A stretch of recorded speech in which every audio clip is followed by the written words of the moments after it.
Chapter 22. David stumbled blindly out the door and down the street. His one thought was to get to his room at the tavern and shut the door. He had an important appointment that morning, but it passed completely from his mind. He met one or two men whom he knew, but he did not see them, and passed them swiftly without a glance of recognition. They said one to another, "How absorbed he is in the great themes of the world." But David passed on in his pain and misery and humiliation, and never knew they were near him. He went to the room that had been his since he had reached New York, and fastening the door against all intrusion, fell upon his knees beside the bed, and let the flood tide of his sorrow roll over him. Not even when Kate had played him false on his wedding morning had he felt the pain that now cut into his very soul. For now there was mingled with it the agony of consciousness of sin.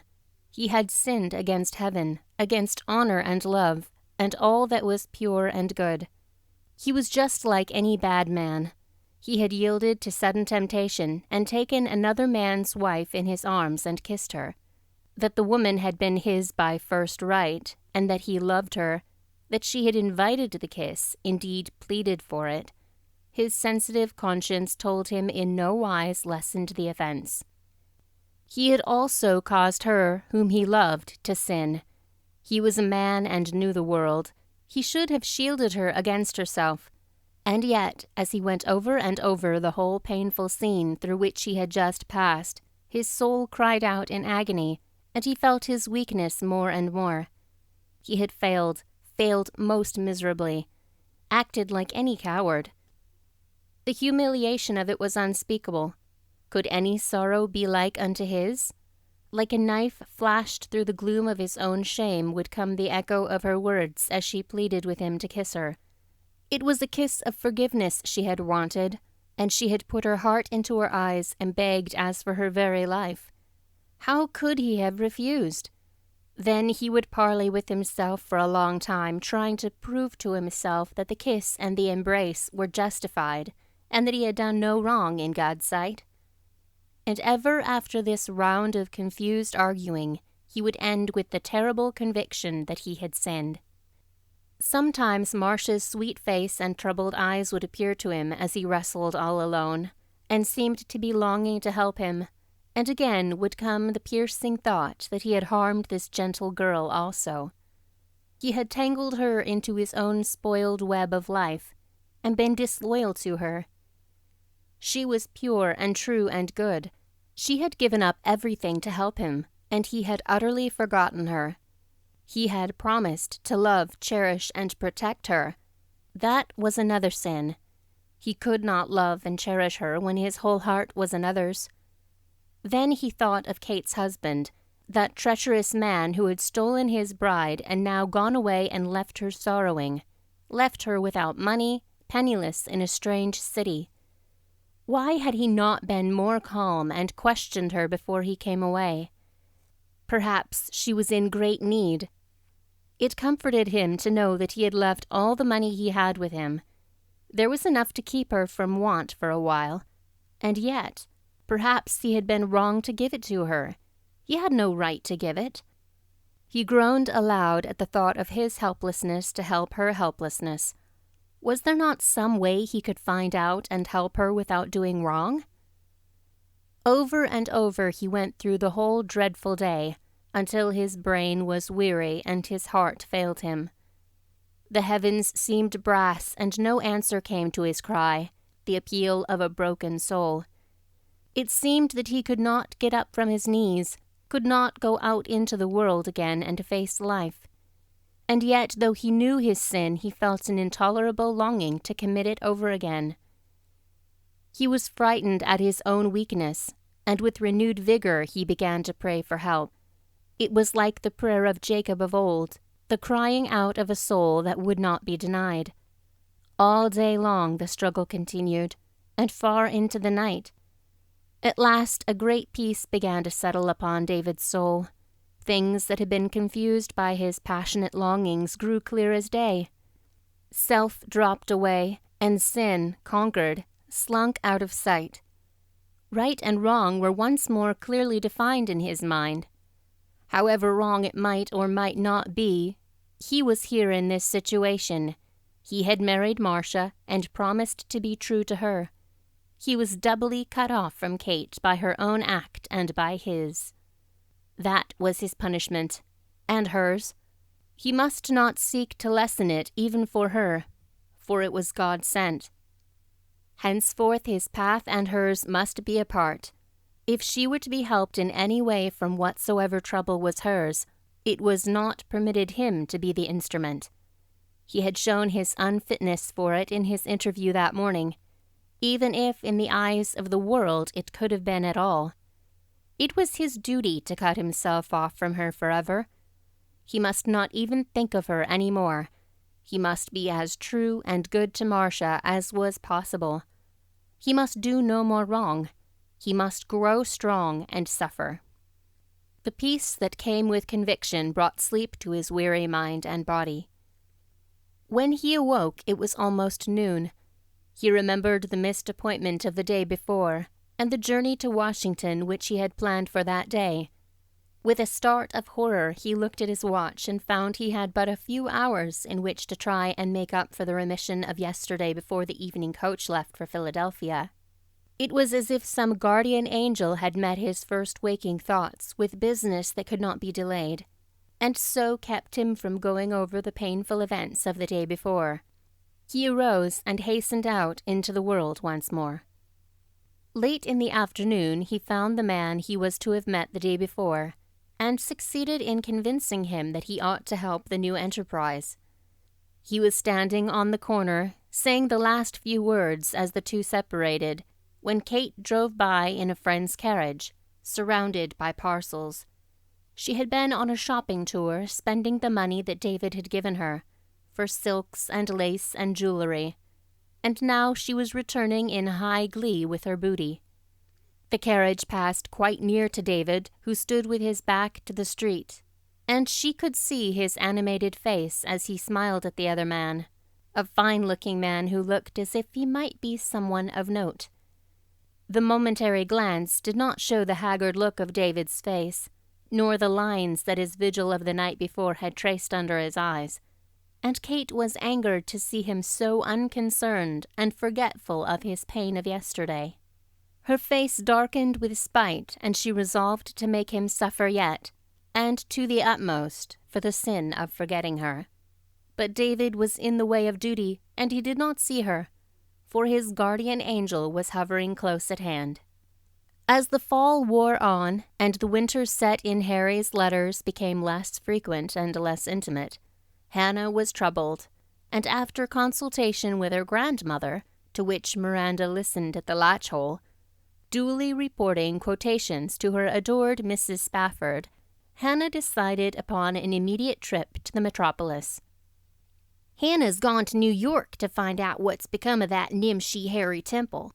She thought she had him fast, and she's been holding him over poor Lemuel Skinner's head, like that there sword hanging by a hair I heard the minister tell us about last Sunday. Till Lemuel, he don't know but every minute's gone'll be his last. You mark my words, she'll have to take poor Lem after all, and be glad she's got him, too. And she's none too good for him, neither.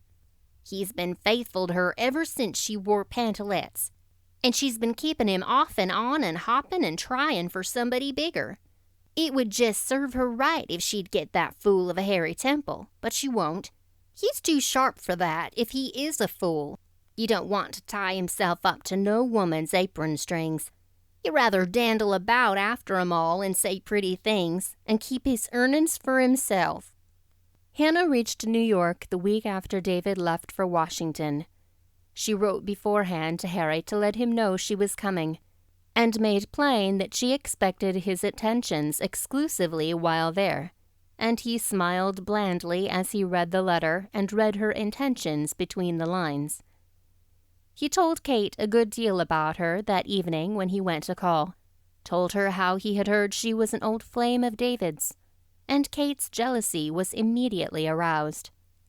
She wished to meet Hannah Heath, There was a sort of triumph in the thought that she had scorned and flung aside the man whom this woman had set her cap for, even though another woman was now in the place that neither had. Hannah went to visit a cousin in New York who lived in a quiet part of the city and did not go out much. But for reasons best known to themselves, both Kate Leavenworth and Harry Temple elected to see a good deal of her while she was in the city. Harry was pleasant and attentive, but not more to one woman than to the other. Hannah, watching him jealously, decided that at least Kate was not her rival in his affections, and so Hannah and Kate became quite friendly. Kate had a way of making much of her woman friends when she chose, and she happened to choose in this case, for it occurred to her it would be well to have a friend in the town where lived her sister and her former lover. There might be reasons why, sometime. She opened her heart of hearts to Hannah, and Hannah, quite discreetly, and without wasting much of her scanty stores of love, entered, and the friendship was sealed. They had not known each other many days before Kate had confided to Hannah the story of her own marriage, and her sister's, embellished, of course, as she chose. Hannah, astonished, puzzled, wondering, curious at the tragedy that had been enacted at her very home door, became more friendly than ever and hated more cordially than ever the young and innocent wife who had stepped into the vacant place, and so made her own hopes and ambitions impossible. She felt that she would like to put down the pert young thing for daring to be there, and to be pretty, and now she felt she had the secret which would help her to do so. As the visit went on, and it became apparent to Hannah Heath that she was not the one woman in all the world to Harry Temple, she hinted to Kate that it was likely she would be married soon. She even went so far as to say that she had come away from home to decide the matter, and that she had but to say the word and the ceremony would come off. Kate questioned eagerly, and seeing her opportunity, asked if she might come to the wedding. Hannah, flattered, and seeing a grand opportunity for a wholesome triumph and revenge, assented with pleasure. Afterward, as Hannah had hoped and intended, Kate carried the news of the impending decision and probable wedding to the ears of Harry Temple. But Hannah's hint had no further effect upon the redoubtable Harry. 2 days later he appeared, smiling, congratulatory, deploring the fact that she would be lost in a certain sense to his friendship, although he hoped always to be looked upon as a little more than a friend. Hannah covered her mortification under a calm and condescending exterior. She blushed appropriately, said some sentimental things about hoping their friendship would not be affected by the change, told him how much she had enjoyed their correspondence, but gave him to understand that it had been more friendship, of course, from her point of view. And Harry indulgently allowed her to think that he had hoped for more, and was grieved, but consolable over the outcome. They waxed a trifle sentimental at the parting, but when Harry was gone, Hannah wrote a most touching letter to Lemuel Skinner, which raised him to the 7th heaven of delight, causing him to feel that he was treading upon air as he walked the prosaic streets of his native town, where he had been going about during Hannah's absence like a lost spirit without a guiding star. "Dear Lemuel," she wrote, "I'm coming home. I wonder if you will be glad?"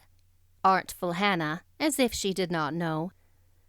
"It is very delightful in New York, and I have been having a gay time since I came, and everybody has been pleasant, but mid pleasures and palaces though we may roam, still, be it ever so humble, there's no place like home. A charm from the skies seems to hallow it there, which go through the world you'll not meet with elsewhere. Home, home, sweet home, there's no place like home." That is a new song, Lemuel, that everybody here is singing. It is written by a young American named John Howard Payne, who is in London now acting in a great playhouse. Everybody is wild over this song. I'll sing it for you when I come home. I shall be at home in time for singing school next week, Lemuel. I wonder if you'll come to see me at once and welcome me. You cannot think how glad I shall be to be home again. It seems as though I had been gone a year at least. Hoping to see you soon, I remain, always your sincere friend, Hannah Heath. And thus did Hannah make smooth her path before her, and very soon after inditing this epistle, she bade good-bye to New York and took her way home, resolved to waste no further time in chasing will-o'-the-wisps. When Lemuel received that letter, he took a good look at himself in the glass. More than 7 years had he served for Hannah, and little hope had he had of a final reward. He was older by 10 years than she, and already his face began to show it. He examined himself critically and was pleased to find, with that light of hope in his eyes, he was not so bad-looking as he feared. He betook himself to the village tailor forthwith and ordered a new suit of clothes, though his Sunday best was by no means shiny yet. He realized that if he did not win now, he never would, and he resolved to do his best. On the way home, during all the joltings of the coach over rough roads, Hannah Heath was planning 2 campaigns, one of love with Lemuel, and one of hate with Marcia Spafford. She was possessed of knowledge which she felt would help her in the latter, and often she smiled vindictively as she laid her neat plans for the destruction of the bride's complacency. That night the fire in the Heath parlor burned high and glowed, and the candles in their silver holders flickered across fair Hannah's face as she dimpled and smiled, and coquetted with poor Lemuel. But Lemuel needed no pity. He was not afraid of Hannah. Not for nothing had he served his 7 years, and he understood every fancy and foible of her shallow nature. He knew his time had come at last, and he was getting what he had wanted long, for Lemuel had admired and loved Hannah in spite of the dance she had led him, and in spite of the other lovers she had allowed to come between them. Hannah had not been at home many days before she called upon Marcia. Marcia had just seated herself at the piano when Hannah appeared to her from the hall, coming in unannounced through the kitchen door, according to old neighborly fashion. Marcia was vexed. She arose from the instrument and led the way to the little morning room, which was sunny and cozy, and bare of music and books. She did not like to visit with Hannah in the parlor. Somehow her presence reminded her of the evil face of Harry Temple as he had stooped to kiss her. "You know how to play, too, don't you?" said Hannah as they sat down. "Your sister plays beautifully. Do you know the new song, Home Sweet Home? She plays it with so much feeling and sings it so that one would think her heart was breaking for her home. You must have been a united family." Hannah said it with sharp scrutiny in voice and eyes. "Sit down, Miss Heath," said Marcia coolly, lowering the yellow shades that her visitor's eyes might not be troubled by a broad sunbeam. "Did you have a pleasant time in New York?" Hannah could not be sure whether or not the question was an evasion. The utterly childlike manner of Marcia disarmed suspicion. "Oh, delightful, of course. Could anyone have anything else in New York?" Hannah laughed disagreeably. She realized the limitation of life in a town. "I suppose," said Marcia, her eyes shining with the thought, "that you saw all the wonderful things of the city. I should enjoy being in New York a little while. I have heard so many new things. Were there any ships in the harbor? I have always wanted to go over a great ship. Did you have opportunity of seeing one?" "Oh, dear me, no," said Hannah. "I shouldn't have cared in the least for that. I'm sure I don't know whether there were any ships in or not. I suppose there were. I saw a lot of sails on the water, but I did not ask about them. I'm not interested in dirty boats. I liked visiting the shops better. Your sister took me about everywhere. She is a most charming creature. You must miss her greatly. You were a sly little thing to cut her out." Marcia's face flamed crimson with anger and amazement. Hannah's dart had hit the mark, and she was watching keenly to see her victim quiver. "I do not understand you," said Marcia with girlish dignity. "Oh, now don't pretend to misunderstand. I've heard all about it from headquarters." She said it archly, laughing. "But then I don't blame you. David was worth it." Hannah ended with a sigh. If she had ever cared for anyone besides herself, that one was David Spafford. "I do not understand you," said Marcia again, drawing herself up with all the Schuyler haughtiness she could master, till she quite resembled her father.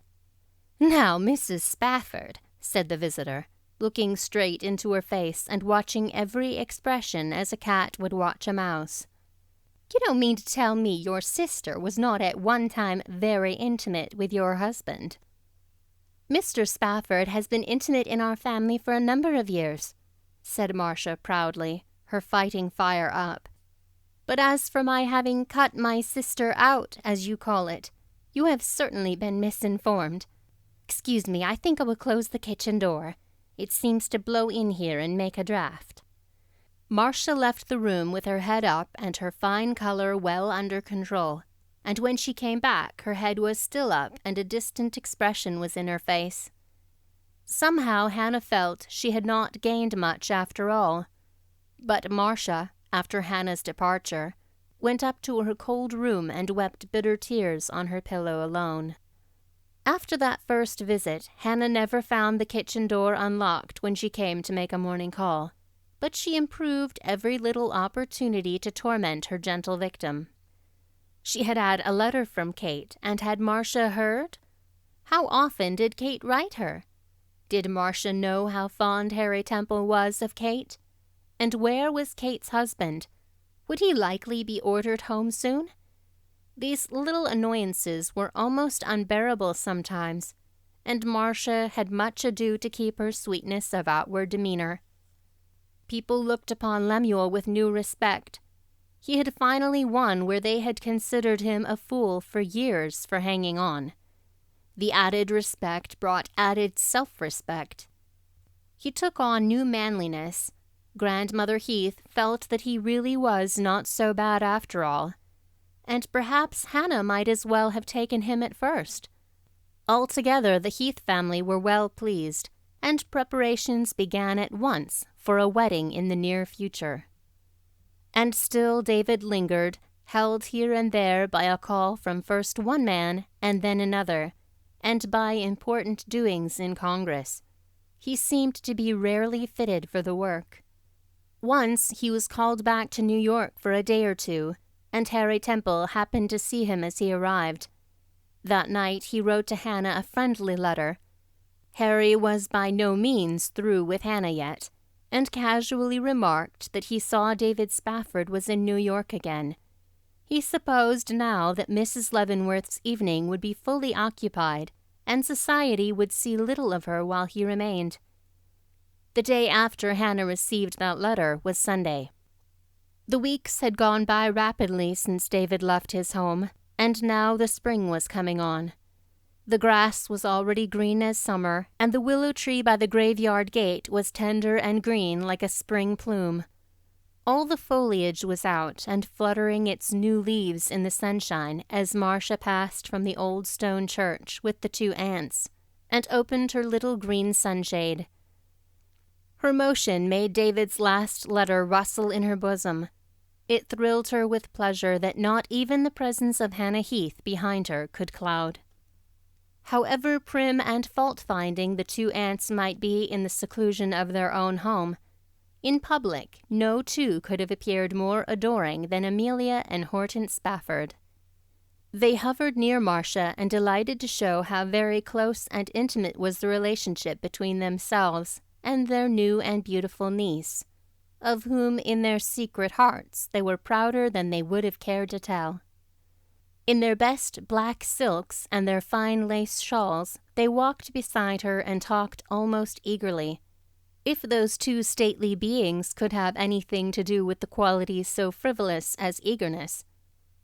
They wished it understood that David's wife was worthy of appreciation, and they were more conscious than she of the many glances of admiration in her direction. Hannah Heath encountered some of those admiring glances and saw jealously for whom they were meant. She hastened to lean forward and greet Marcia, her spiteful tongue all ready for a stab. "Good morning, Mrs. Spafford. Is that husband of yours not home yet?" "Really? Why, he's quite deserted you. I call that hard for the first year, and your honeymoon's scarcely over yet." "He's been called back to New York again," said Marcia, annoyed over the spiteful little sentences. "He says he may be home soon, but he cannot be sure. His business is rather uncertain." "New York?" said Hannah, and her voice was annoyingly loud. "What? Not again! There must be some great attraction there." And then, with a meaning glance, "I suppose your sister is still there." Marcia felt her face crimsoning, and the tears starting from angry eyes. She felt a sudden impulse to slap Hannah. What if she should? What would the aunts say? The thought of the tumult she might make roused her sense of humor, and a laugh bubbled up instead of the tears. And Hannah, watching, cat-like, could only see eyes dancing with fun, though the cheeks were charmingly red.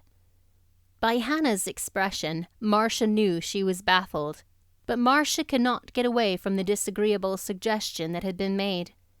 Yes, David was in New York, and Kate was there. Not for an instant did she doubt her husband's nobleness. She knew David would be good and true. She knew little of the world's wickedness, and never thought of any blame, as other women might, in such a suggestion. But a great jealousy sprang into her being that she never dreamed existed.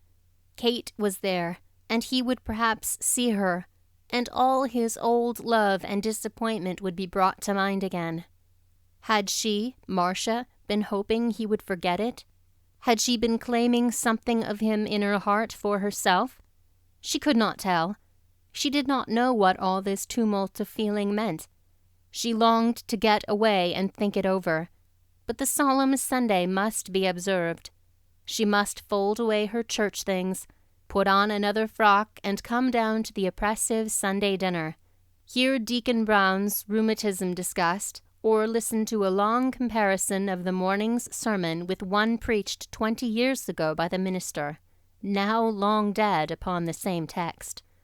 It was all very hard to keep her mind upon with these other thoughts rushing pell-mell through her brain. And when Aunt Amelia asked her to pass the butter, she handed the sugar bowl instead.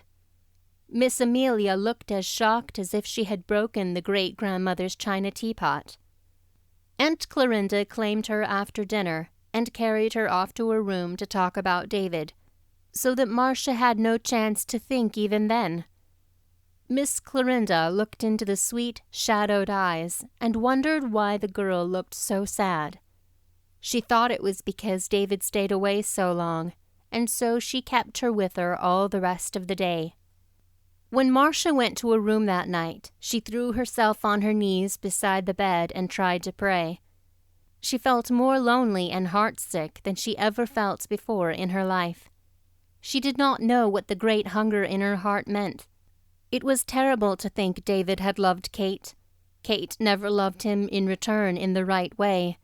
Marcia felt very sure of that. She wished she might have had the chance in Kate's place. And then all of a sudden the revelation came to her. She loved David herself with a great overwhelming love. Not just a love that could come and keep house for him and save him from the criticisms and comments of others, but with a love that demanded to be loved in return, a love that was mindful of every dear lineament of his countenance.